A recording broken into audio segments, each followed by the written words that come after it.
All right, Gen X Jeff is here. What is your experience with wokeness and wokeness in the workplace or just in general? Oh Lord, where do I start? Well, my first taste of it really was in college in the 90s when I tried to major in English and I showed up in the English department and they were talking about dead white European males and why you shouldn't study Shakespeare and Milton and all of those people. And that's exactly what I wanted to study. So I'm like, well, that's why I wanted to major in English. So I had to change my major. And me and the grad students in the library that I worked with would get in these big, long debates about that kind of stuff. But I didn't know to call it wokeness. I didn't know to me it was isolated to that one department. I didn't know it was a trend. I didn't know the future that it was going to have later in my life. So I kind of dismissed it. But I also got really into Harold Bloom at the time. He wrote the Western canon, and he wrote all about how this was invading the academy. So I got the school of resentment, he calls it. So a lot of what I knew about wokeness came from his experiences with it being a professor at Yale, but I didn't extrapolate it to the larger society. I could never have imagined like the ordinary person would ever have been into any of the stuff I was reading about it. So fast forward to, well, I lived in Seattle for years and I worked in Seattle and it's a pretty woke city. So we'd go to some of the trainings and they touch on gender and equity. They had the little equity poster of the baseball game. But again, I didn't connect it into the phenomena that it is today. It was little isolated, little like pinpoints of it here and there. And I could dismiss it. I'm like, okay, check the box for the training and then go on about my day. 2020 and COVID and George Floyd specifically and living in Seattle, the Chaz happened right after that. That was part of the George Floyd riots. And so I was 5 blocks from the Chaz. I saw the riots outside my window. They were like one street away. The Starbucks in front of my house kept getting set on fire and vandalized. So Jeez. that's when the light bulb really started to go off that there's something wrong here. There's something I'm not aware of that's emerging or making its way into the public sphere now. And at the same time, I as the George Floyd riots, because I'd watch them on video in Seattle in my apartment. I was watching Benjamin Boyce's Evergreen documentary. It's like I don't know 30 something episodes of the Evergreen protest, and that's what really kind of coalesced everything for me. And I said, "This is messed up. I can't believe this is happening at a university. This is not normal." The administration, I held to me, it was a fault of the administration. They were not curbing this and standing up to these students. They were letting the students control the narrative and control everything, really, to the point of letting them take them hostage and lock them in a room and make demands of the faculty. I'm like, this is not the future that I want for America at all. On a personal level, I had this little Zoom community I had built. It was artists, writers, creative people. We talked about mental health a lot. Several of them, some of them were from Canada, and we got really, really close. And they were all gifted. Some of them were neurodivergent. So I didn't think it was anything but a really tight, close knit community of highly intelligent, creative people, which I'm used to.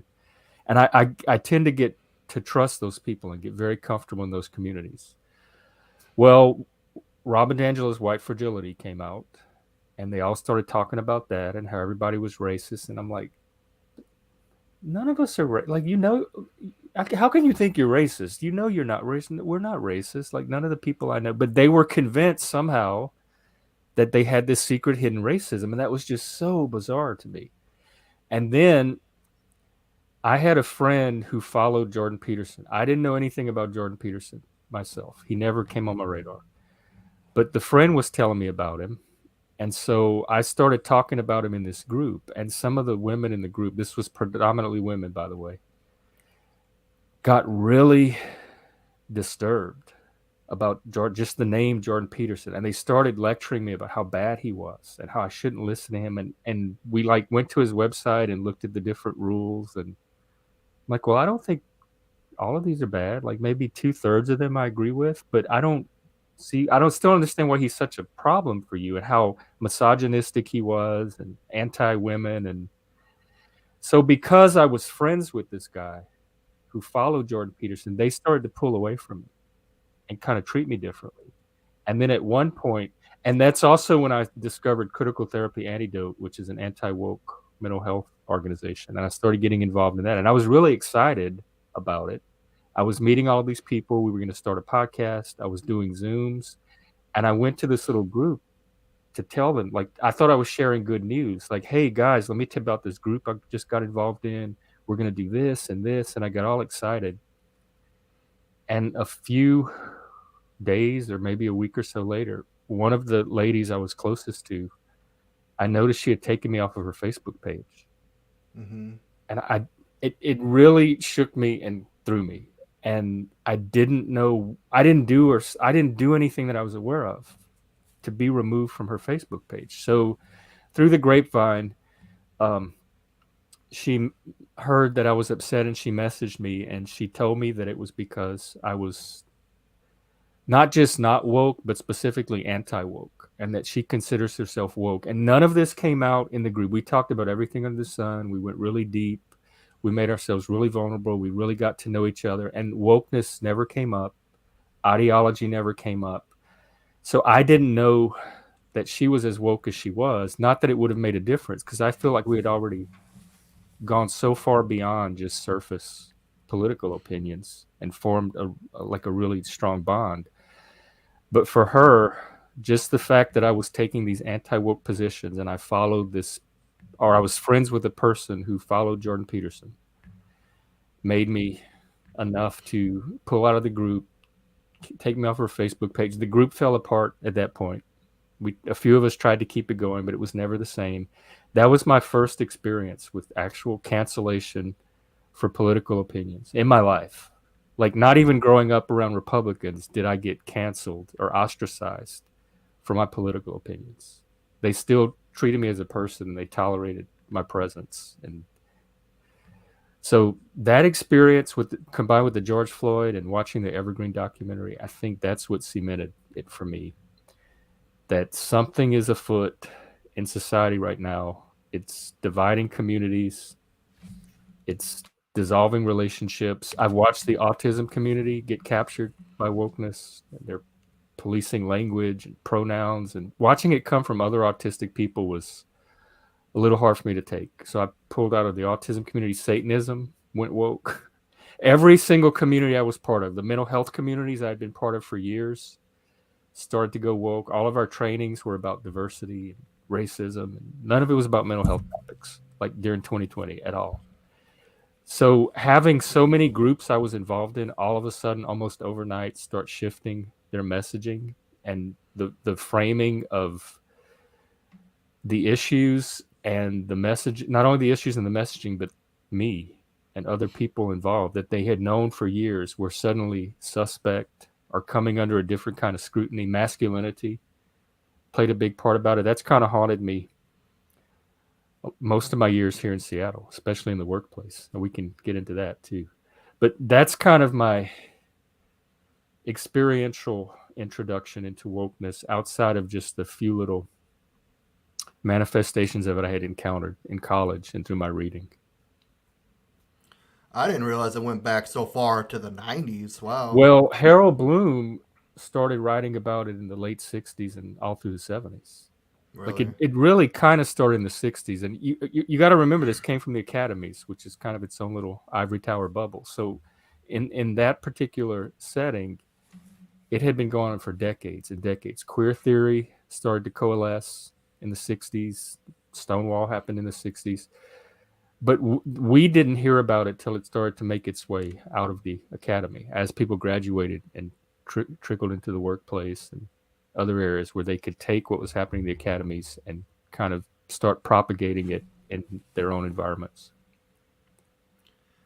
I could say, Chan, nice for you to join us.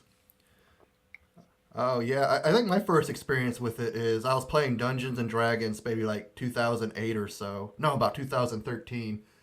And just in passing, I know you're gay, and I don't want to offend you. I guess that You was won't like offend me. the term where like gay was kind of like lame, and I can see why it's offensive, I Oh, guess. But like that's gay or something yeah, is like gay. oh, that Yeah. was like something happened. I said that was gay, and this guy just blew up on me as an INTP guy too, and like I was so confused. I never experienced this. I just moved to a big city.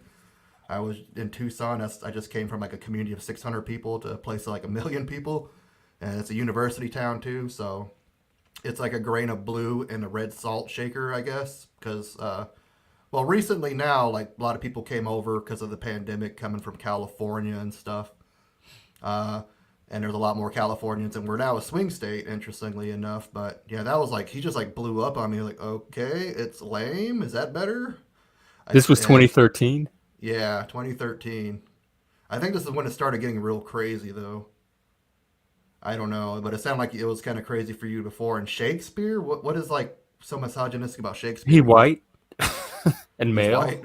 Oh, well, I guess back then they didn't let women act, right? So men played women, and which is kind of weird. Yeah, you want to talk about gender and gender fluidity, like the Globe Theater. That to me that would be one of your biggest allies. Yeah, yeah, kind of weird.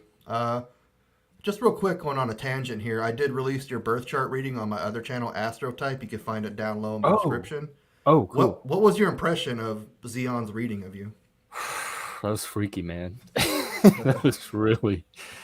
I had the same experience with that first astrologer. That's what got me into it in the first place. I didn't know how he was seeing all that stuff about me from just looking at a chart. And Xeon was the same way. Like whatever he saw in that chart had my psychology pegged just to a T. Like he was so accurate about it. And I still don't know how he was. I could only think that he's just very intuitive. Yeah, I mean, astrology. I'm trying to study it myself, and I have a different lens. I think definitely a darker lens, but I'm nowhere near as proficient as he is. But go ahead and check that out. I think it was a real fun reading.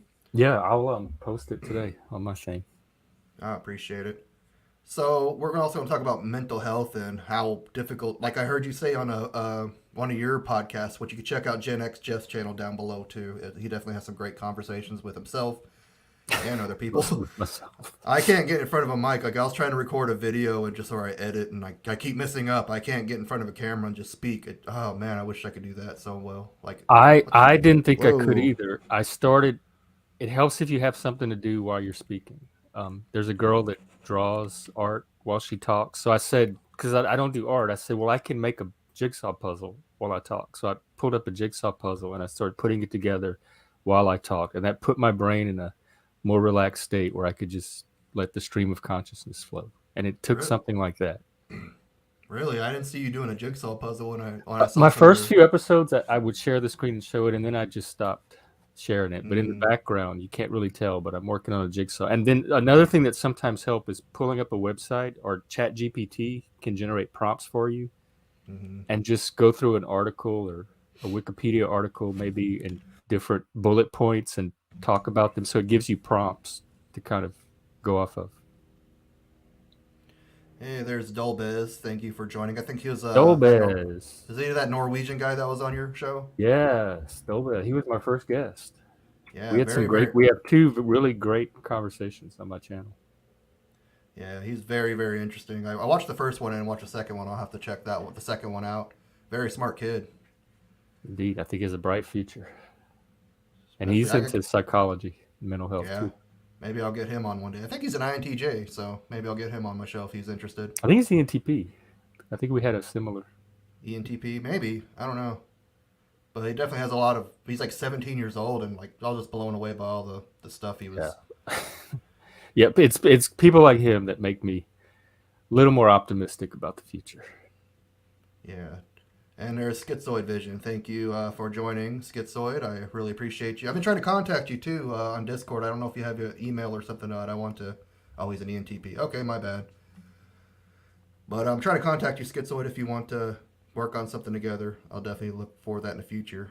But as a male, how has it affected your mental illness with all this stuff? I remember on one of your podcasts you said being a male is more difficult today than growing up gay in the 80s in a little small hick town, right? Yeah, it is. Well, growing up gay, you were seen as dangerous or a threat to the social order. Um, that's how men are seen today, but on a much wider scale. Like growing up, and I grew up in Trump country in the rural South, and Mm-hmm. even there, maybe one or two or three people here and there felt that way, but the general community was pretty tolerant. Like I didn't get a lot of blatant homophobia.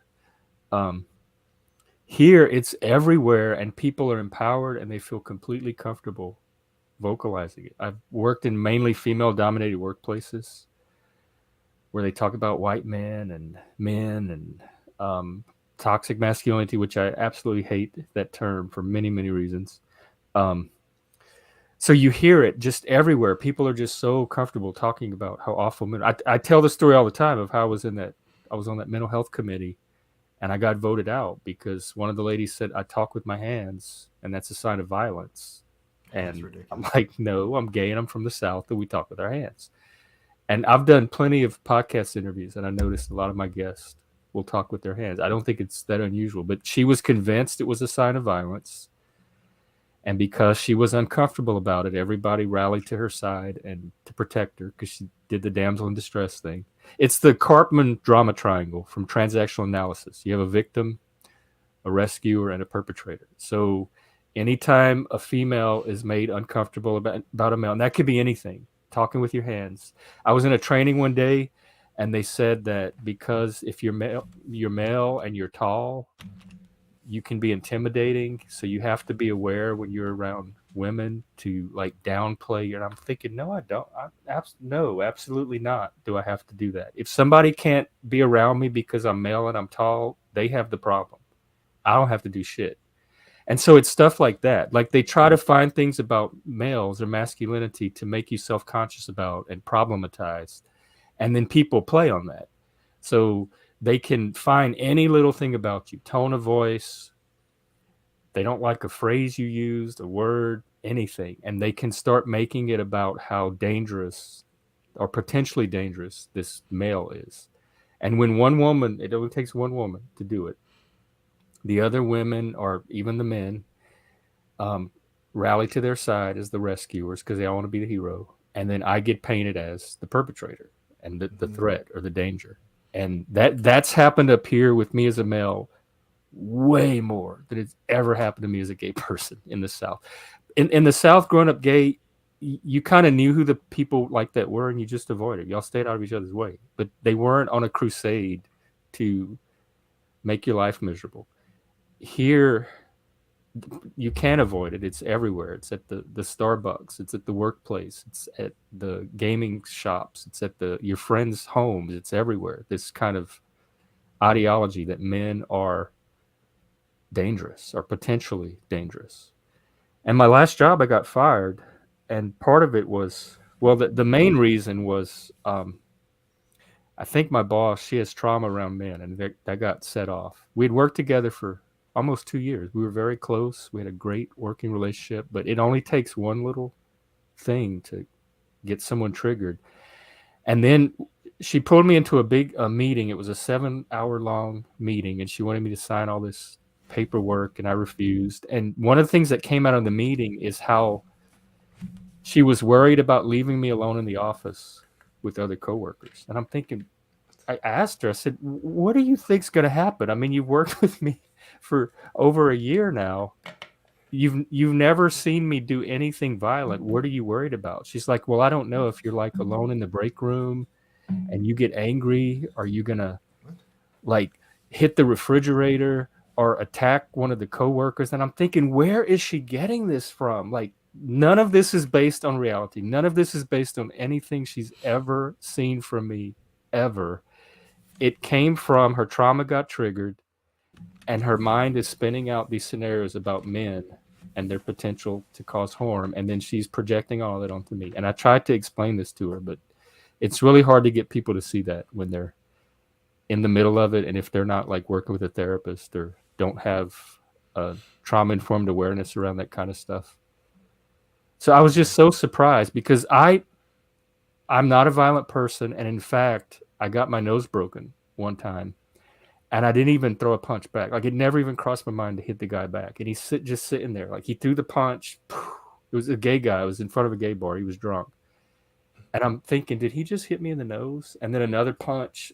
And I'm like, yeah, that felt like a punch. I think I'm getting punched in the nose. And he hit me like 5 or 6 times. And never once in my mind did it even cross my mind to hit him back. That's how nonviolent I am. Like, I do not have an instinct to hit or be violent. I am in no way physically dangerous. But you got to remember, the concept of harm now has gotten spread out too. So they're not just talking about physical harm anymore.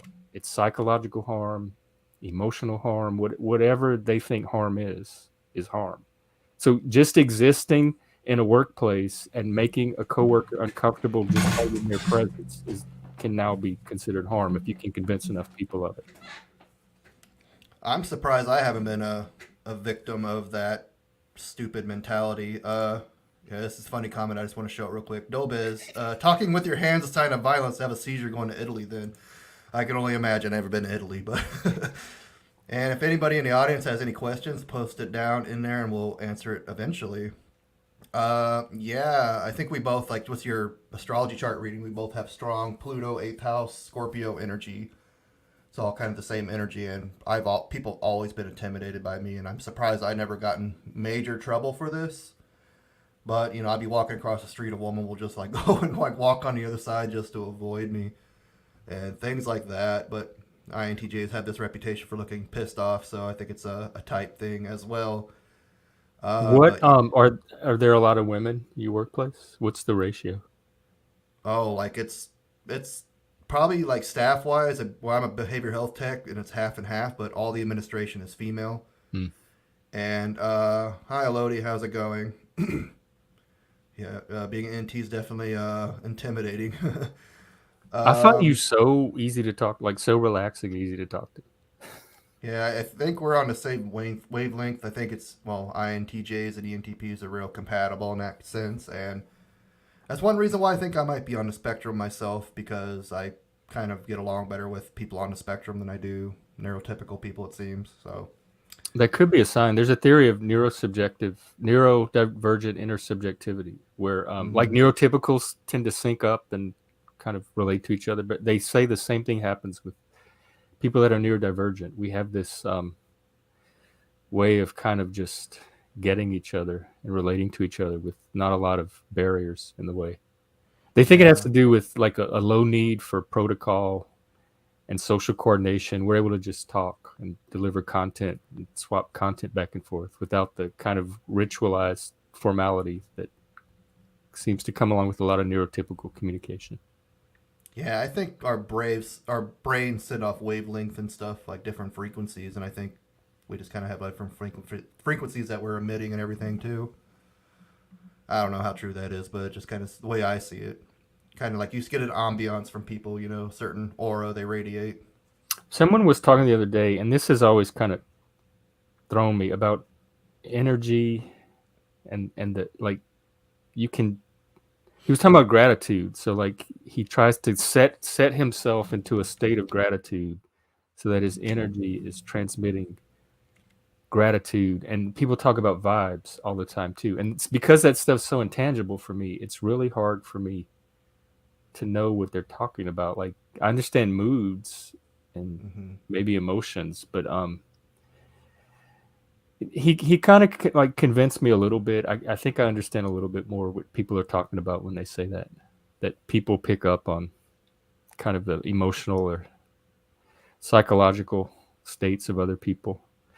And in fact, that's one thing, that toxic masculinity. My main problem with the term is it doesn't communicate anything. I have no idea what people are saying when they use it. It seems like a buzzword that the in group understands. And instead, so if I'm communicating with someone and I'm using a word that is not communicating anything, I'll try to find a different way to say it.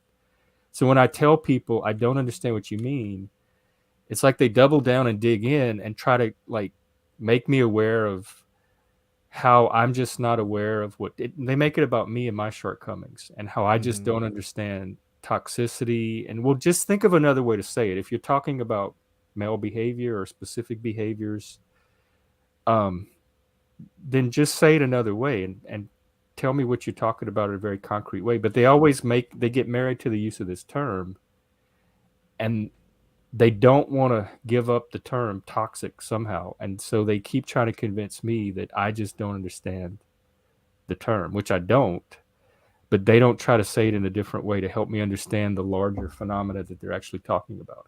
And so a friend finally explained it to me that, and he said people in general, this could apply to males or females, can have effect or impact on the, you know what, I think I better pull it up just to get the exact, I don't want to misparaphrase him, but it's the most helpful explanation I've gotten so far. When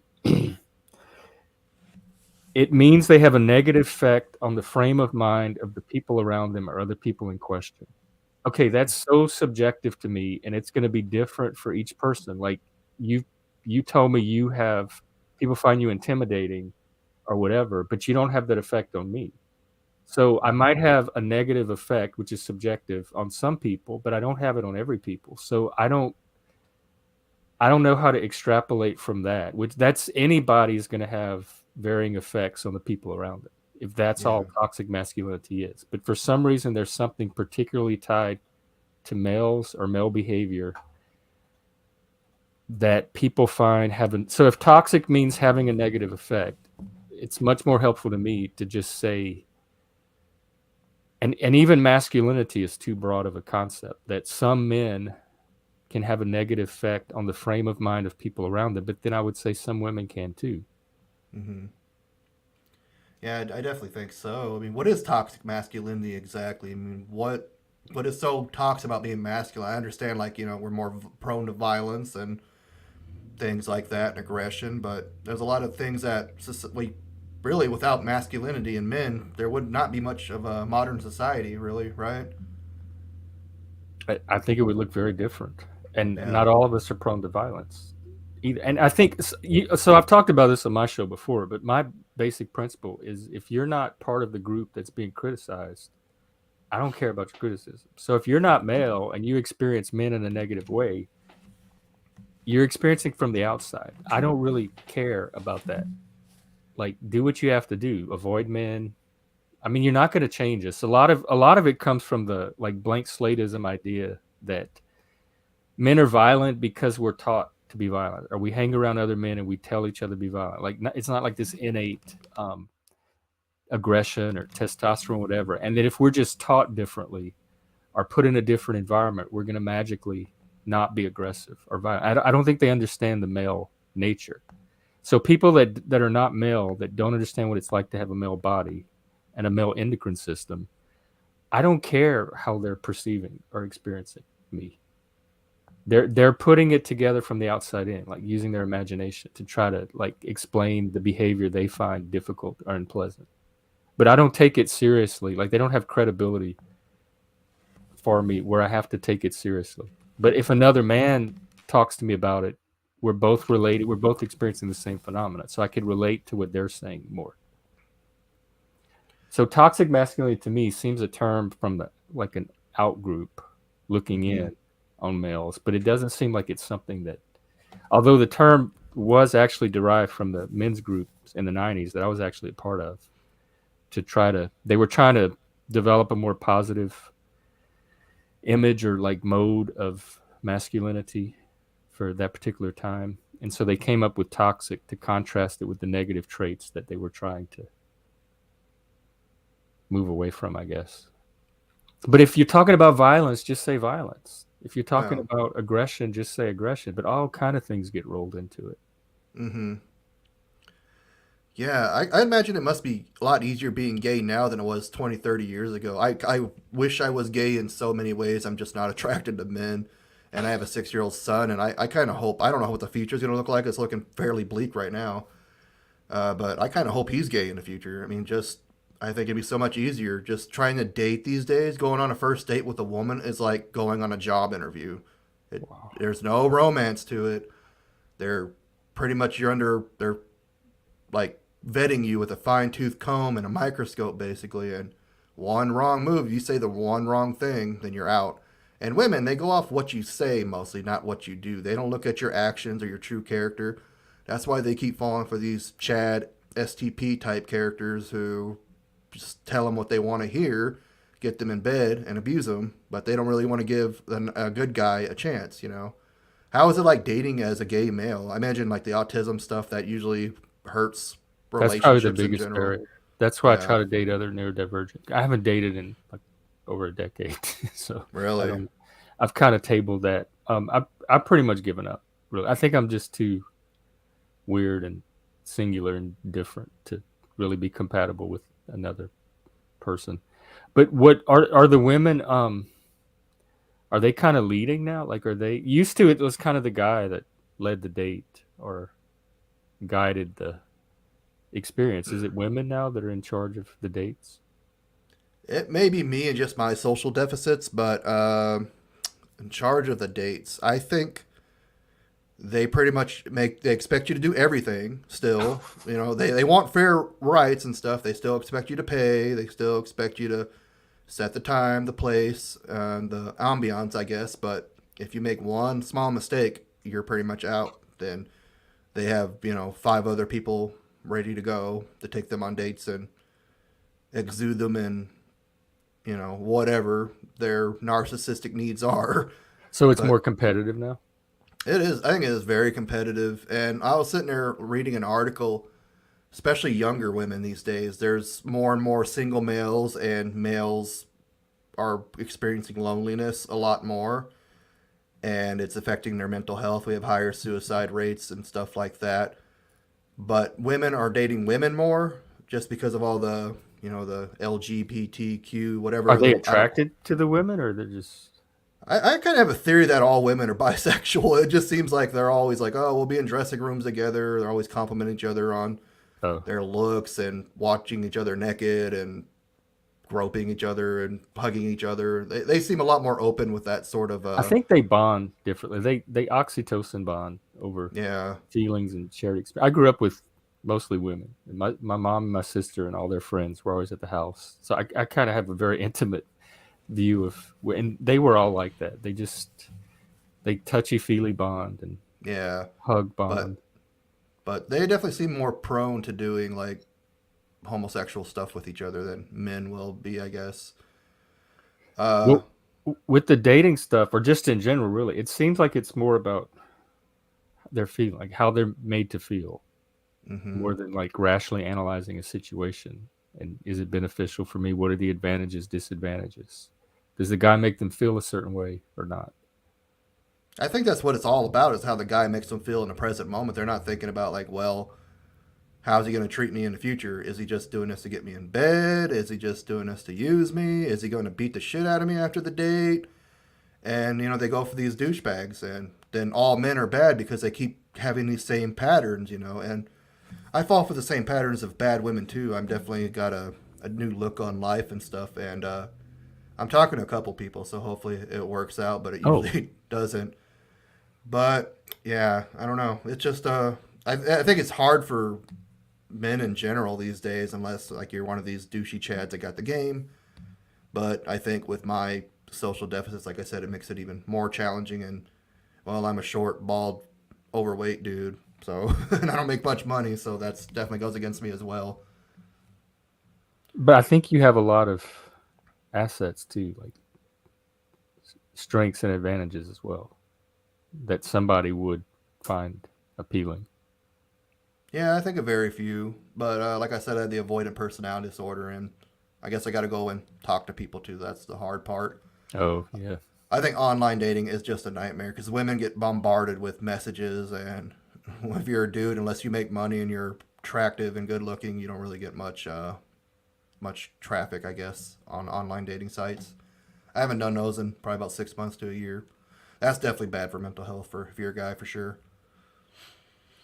Yeah. The gay ones, it's just the same people over and over. Like there's hardly any variety.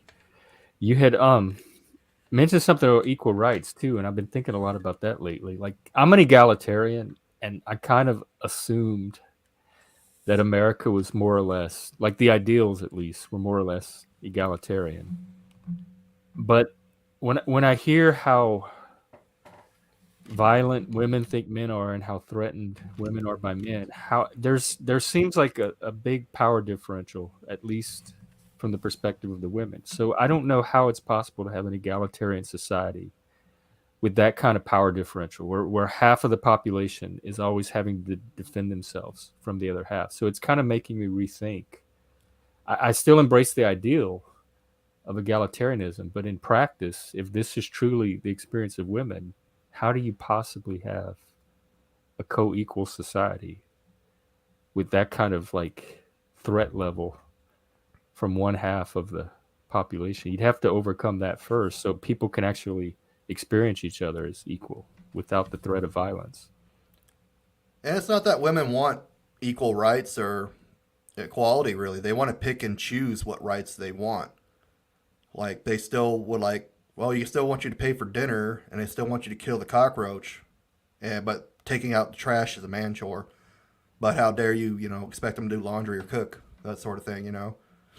A lot of women these days, they won't, like, any relationship I was, like, I had to do all the housework. The women wouldn't want to work. Pretty much had to take care of the kids more or less. And it was very unequal. I was doing 80% of the work, and, they were sitting watching TV and kicking back. That's bold. But Why I is had, that why it ended? oh, well, uh, that's a whole other podcast for my past relationships. But yeah, I was with very toxic women and stuff, and I'm sure not all women are this way. And I did meet some women who aren't uh, like this for sure. They're not all like this, so don't get me wrong. This is just, I guess, guys venting. And what is your relationship with women? Do you try to make friends with women, or what? Since you're gay.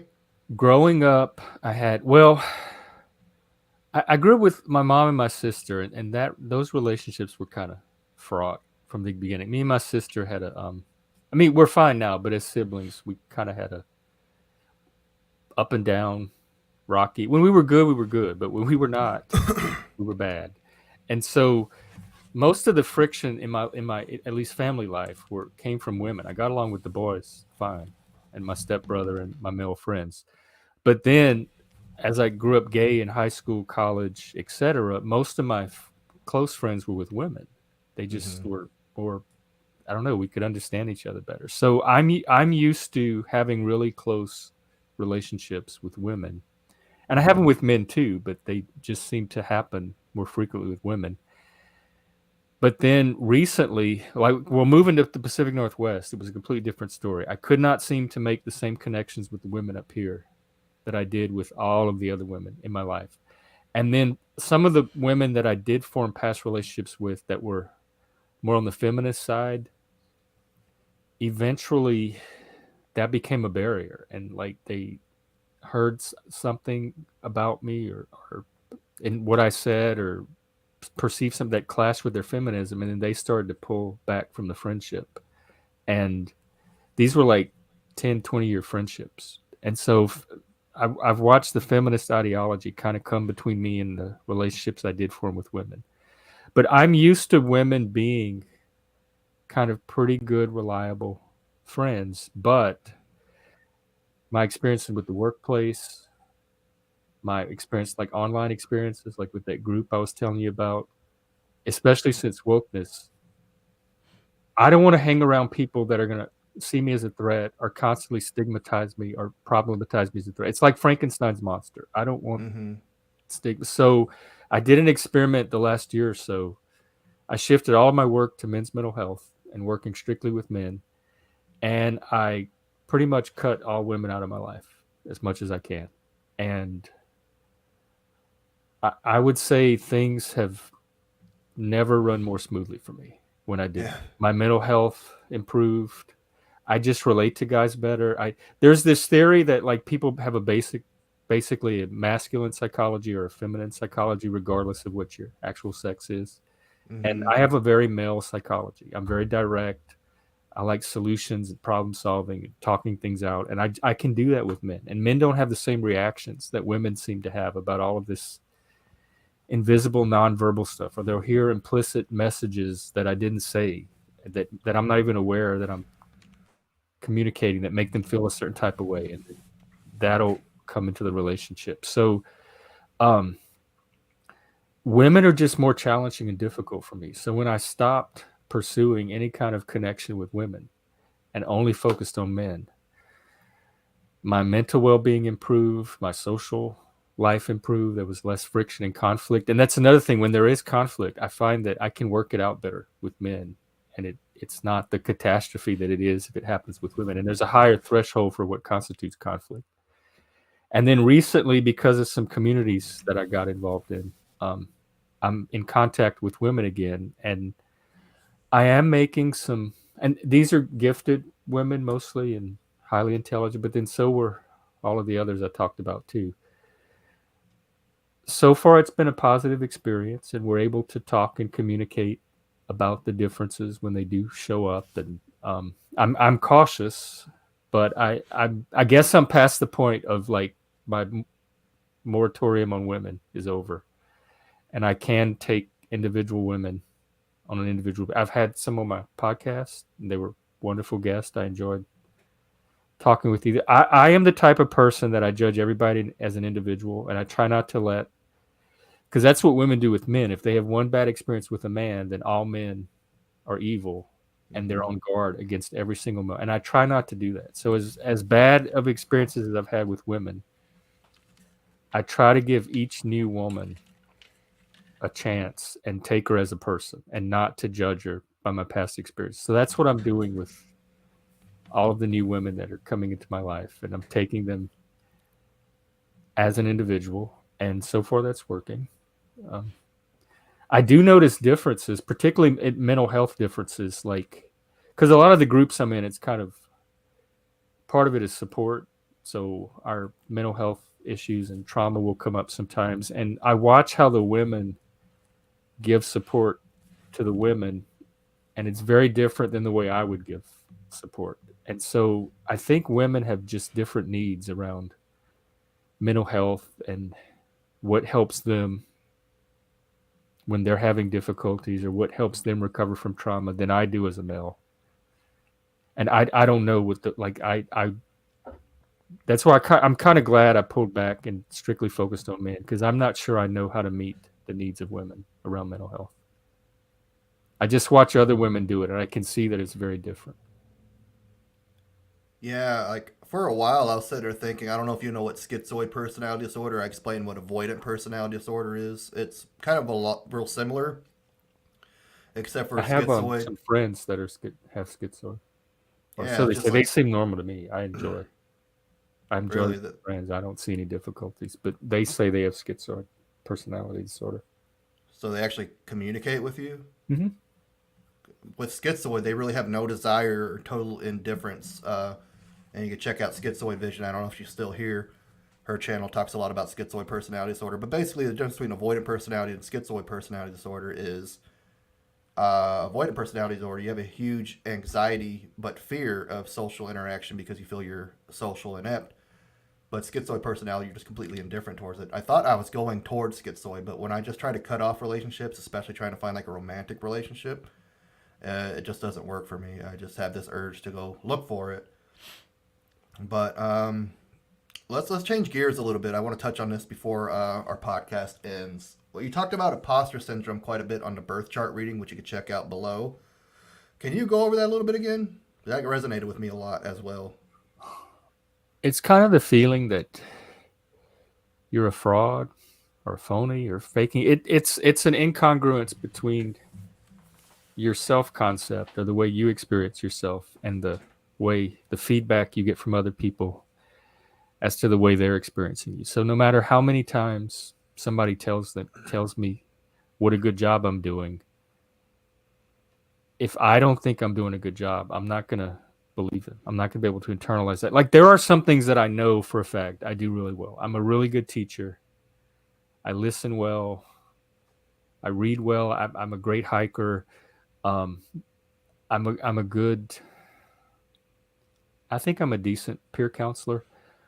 So there are some things that I do know that I do well, and when people tell me I do them well, I'm like, "Yep, you're right. I agree.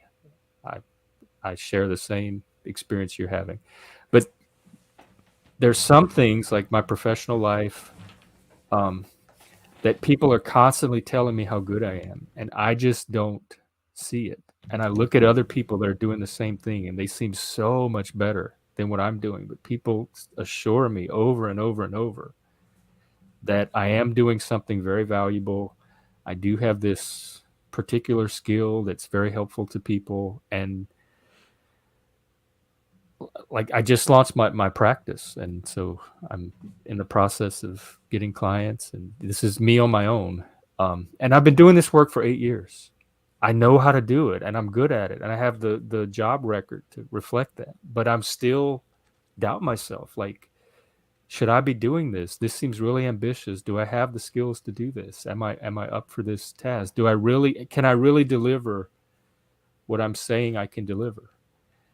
And I have so much doubts and lack of confidence over that. And there's no reason to. There's no external reason to have that. That is my imposter syndrome.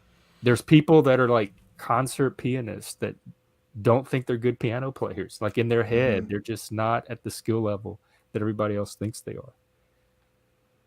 And it shows up a lot, particularly in the gifted community, because we set ourselves to such high standards that when I know my standards for myself are very high, and when I'm meeting them, I know I'm meeting them. I know when I'm doing a good job with somebody, or when I'm running a good group, or like even podcasting. I set the bar very low. It's kind of just a hobby, and it's an experimental for me. I'm just kind of learning the process, so I don't have a lot of high expectations for myself around podcasting. I don't think I'm some kind of expert podcaster, a live streamer, or anything. And so keeping the bar low makes it less crippling for me with the imposter syndrome, because I don't have this idea that I'm this great podcaster. So my self-image is not conflicting when it comes to that. The best thing I found to do with imposter syndrome is to just ignore it and do it anyway. Like, I do worst case scenario, like, who cares if I bomb at this business? At least I tried it. I'm going to learn something. I learned from failure. Who cares if I'm not a great podcaster? At least I'm learning something in the process of doing it. And I just ignore it, because no matter how many times people tell me I'm doing well, that's not going to alleviate it. And I already know that. It's something internal that I have to work on myself. Yeah, I definitely pretty much like what was mostly when I was talking to you on your show, the one we did a few weeks ago. I think it was like our lives paralleled. Basically, it was strange. Imposter syndrome, the same thing. Like I want to start a coaching business too, but I feel like I'm just too mentally unstable myself. I'm not good enough. I don't have the insight. I don't have relation or experience with like relationships or people. I don't think I could offer somebody, and just my crazy schedule, it's really hard too. But Jeff does have a coaching a business he's starting with neurodivergent men. So if you want to check that out, go check him out on Twitter. And he also has his what's primalhelix at gmail.com. He can contact you at. Primal Hex. And my thing is satyrsgrove.com. And we also have a men's group and a men's Discord that you can join too. You can contact me for that. And Jeff, you have experience, right, working in mental health? Yeah, I do. So let's talk, because I think if that's your interest, I think it would be very doable. Yeah. We could talk about And it. you could always, a good way to find out or start is you could always volunteer somewhere, or just start, I don't know, get involved in a support group and helping people on a volunteer basis and see how you feel you're doing. Yeah, and I've had people. I used to encourage it all the time. It was kind of overwhelming for me. Like chat me up on Discord or email me or whatever. Talk to me on Instagram, which you can find me at INTJ Equation. I'm not changing all my social media accounts because I changed the name of my channel. I'm just not doing that. But yeah, INTJ Equation at gmail.com. You can contact me on Discord, Facebook, whatever you'd like. I forgot where I was going with this, but yeah, I worked with kids. I also had like a real need to help kids and stuff. And I think young people in a typology community is real difficult, because I don't think your personality really sets until you're about 25 or so. So you have a lot of these teenagers or people in their early 20s who are real ambivalent about their type. I call it type dysphoria, because a lot of people are like, well, I feel like a ENFJ today, but I woke up a little cranky and I don't want to talk to people, so I'm an INFJ today. So Speaking of dysphoria, my computer keeps timing out. Oh. 1 second. Okay, there we go. Like the whole wokeness stuff with the transgender movement, it's been a crazy experience on like in my jobs. Like recently, I work at a drug and rehab facility, and they house trans women. If I'm saying it right, I get so confused. Like women wanting to be men, transitioning to be men who think they're men, whatever, or men who think they're women. Yeah, whatever. With Yeah, it is confusing. MTF and yeah, FTM. yeah. Anyways, with biological women, and they like as long as they're comfortable with it, they'll do it. But a trans woman raped a biological woman not that long ago, and In they're still your doing it. facility? Yeah, Is yours segregated? very loosely. Like on one, it's an old motel that's repurposed as a rehab facility. So one half's male and one half's female, Oh, I even see. though like 3 times more males than are women. But And I they think share that's the common facilities, the common area. they no they very very loosely. We try to keep them separated as much as possible, Oh, but okay. it's just a stupid setup. They should have done it somewhere else or built their own facility or something like that. Once they go to the IOP, which is an intensive outpatient facility, and they have like this other hotel and this other facility that they just built or bought out or whatever.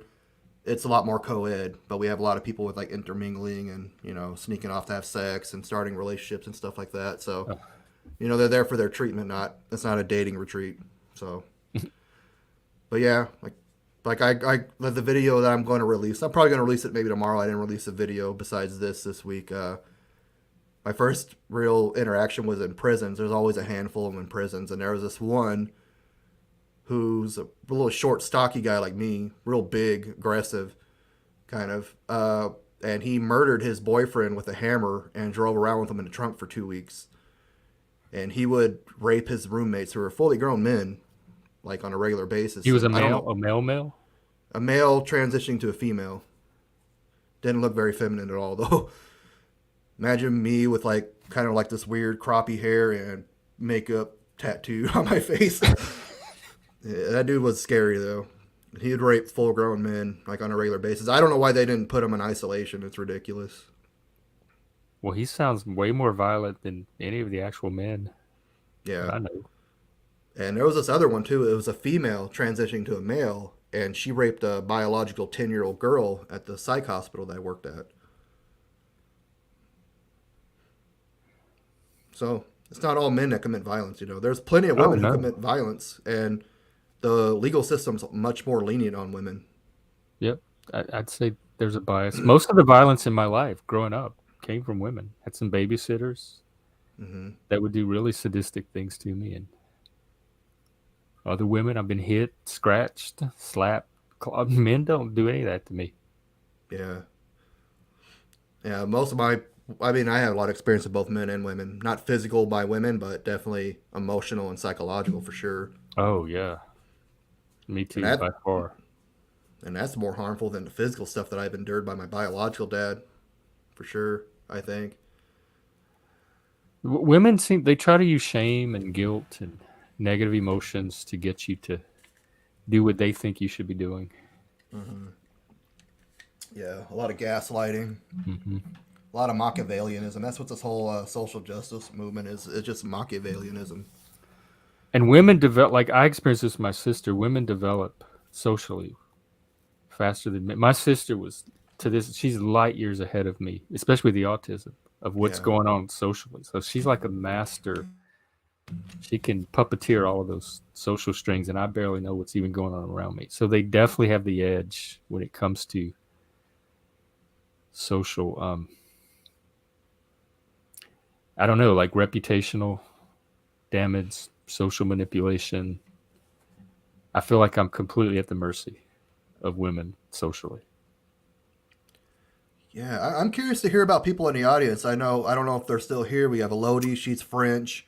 We have Dolbez, he's Norwegian, and we have Schizoid, who's in the UK. What's the dynamic like in your countries? I'd like to hear it down in the comments. And if you're not watching this live stream, let us know down in the comments below. Or if you're a male and you've been affected by any of this, let me know too.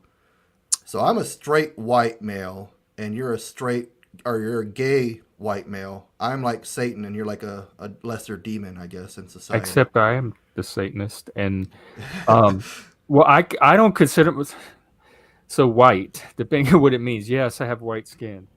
Culturally, I don't consider myself white at all. I consider myself Cajun, which is a ethnicity, and it's a French, rural French ethnicity. It's not Anglo-Saxon white at all. I don't relate to white culture, white people. Theirs is weird to me as they are to all the other ethnicities. But there's so many types of white. Like whiteness is so diverse. So they usually mean it to mean Western or Anglo-Saxon. Like you have black people that contribute to whiteness. You have Hispanics that are upholding white supremacy. So they're using white in a very strange way that doesn't mean skin color. But I've been told this is what I've been told. It's white presenting. I'm a white presenting male. And so that's enough. That carries a certain message in today's society that people react to. And what do you think about being white is so demonized? I don't know because I don't demonize it. I think it's people that are maybe feel on the outside. They see white as the dominant group, whatever that means, and they don't have a pathway into society, which I don't know why. Like we live in the freest country. Like anybody can do anything. If you're not somehow actualizing your goals or your vision for yourself, it's not because other white people are doing it. It's because you haven't figured out how to do it yet. The like locus of control is you. And so I don't know what they see when they look at society. They see a bunch of white people that meet secretly in boardrooms and plan society and deliberately exclude. I don't. They have some fevered or distorted narrative going on in their imaginations that I can't relate to or tap into. So I don't know what they mean by white. Now I have been told it's a kind of a stand-in for Western values in general, like Enlightenment, liberal values in general, or rationality. GDK Lockout says, "Hi, Jeff and Jeff." Oh, is that on your Hi, channel? GDK. Is that Garlock? Oh, it took a while for it to come. Hi, hello, GDK Lockout. I think that's Garlock. I talked to him Saturday. Oh, okay. We He's talked not. about masculinity. Oh, I have to check that one out. I'm not familiar with him. Oh, it's a great one. He's in Ireland and he does a lot of work with convicts and men that are at risk for going back to prison. Says they point towards 1% of being the oppressors. They say that all men are those 1%. That's what I was going to say. Um, like, well, we get blamed for like enslaving the blacks, which white men did or white people did, but And they since the also beginning of freed the time, blacks. true, there's a whole side that died and freed the blacks. But there's been slavery around since the beginning of time. We're not the only one to enslave people, and it was the Africans that sold us to blacks, anyways. A black female, I forgot her name, was one of the main people that were, you know, distributing the blacks to us. And a lot of people don't know that 10% of the people that we did enslave here in the U.S. are Irish. They Yeah. actually they blended the Irish with the blacks because they thought like black wasn't as appealing, so they had them mate basically and procreate. And nobody here in the U.S. is full anything. Like I may be white, I guess. Like these whites make me look kind of pale. I'm actually fairly dark, but I'm quarter Chilean and 8% Cherokee or so, or You're not eight, but BIPOC. eight. Yeah. So the U.S. is just a big melting pot. We're a very uh, diverse country here, and like Dolbez was saying, like 1% of us are like the executives and the politicians who give the white men, a bad name. Not all of us are like. There's no white privilege. It's not like a big extent like people think it is. Like I That's hear why I people think go, it's ignorance. And instead of yeah. educating people out of their ignorances and prejudices, which is what they used to do in my generation, they're entrenching those prejudices through education. Mm-hmm. Elodie says it's the same dynamics in France, she thinks.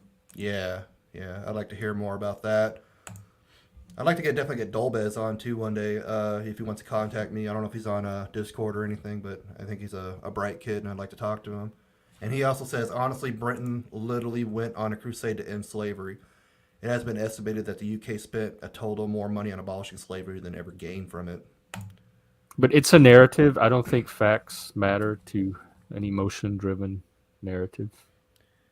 And masculinity and femininity is not all about men and women. It's just about dichotomies, basically, like the yin yang.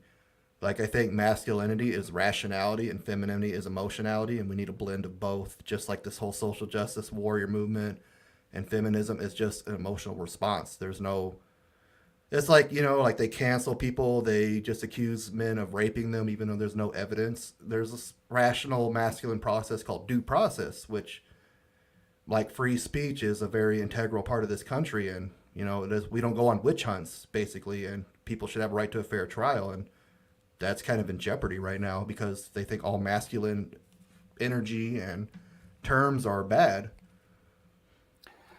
Well, and we all have masculine and feminine in For us, whatever sure. that means. But they, I very general, but I see men as tending more toward an internal solution to their problems or a self, like personal agency, and women want an external solution.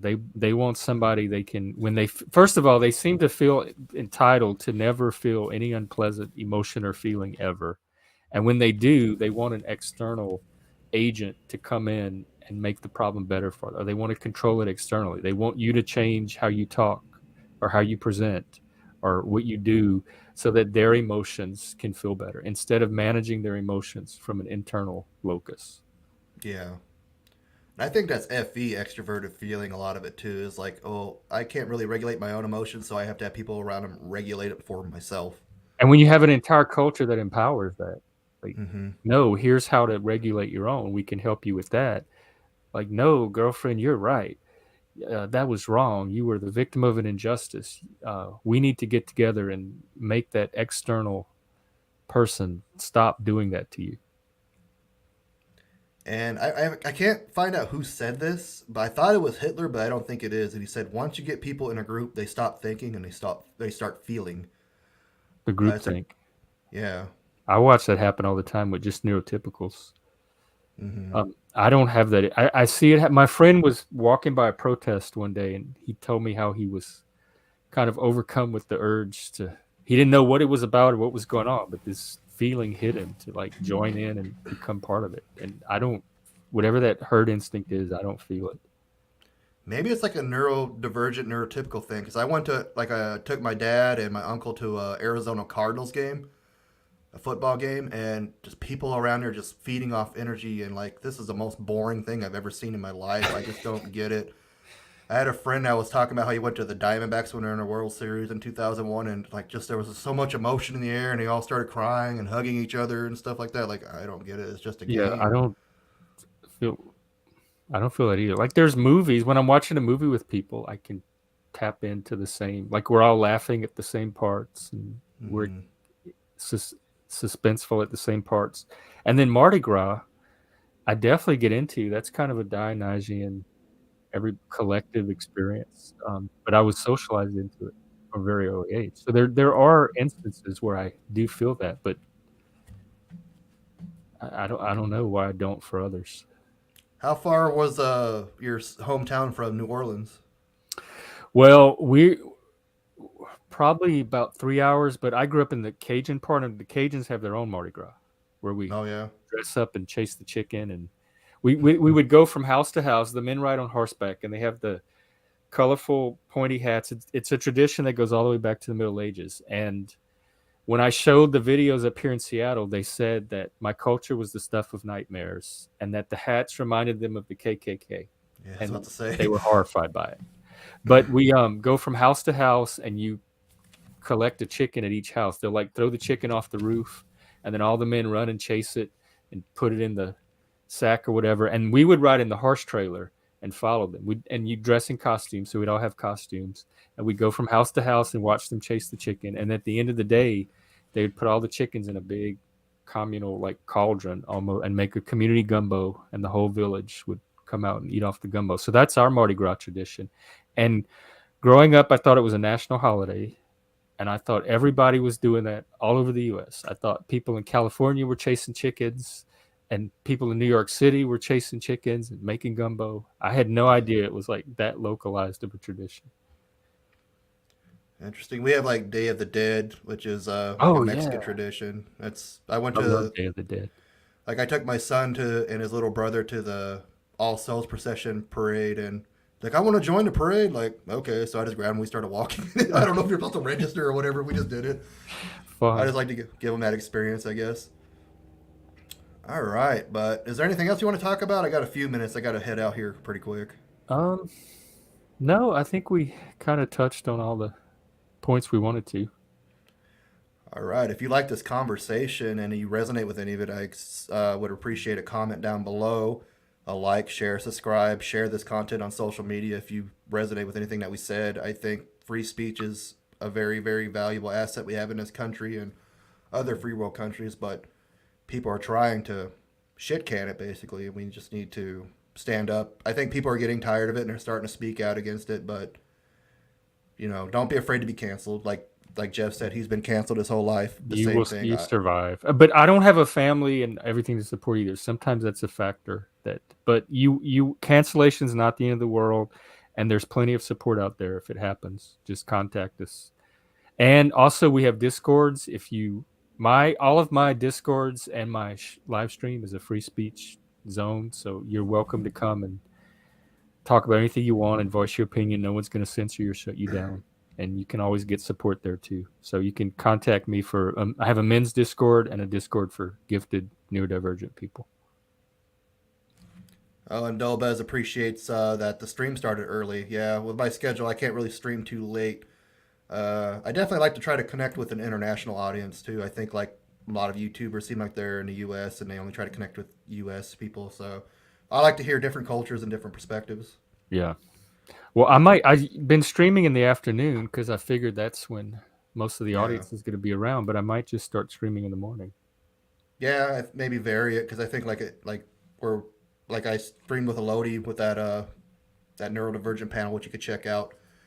And she's in France, so she's 9 hours ahead of me. So it kind of works out. It's in the afternoon. People are getting off Yeah, work we over have there. all our international people. Gorlock's from Ireland, Dobez, Elodie.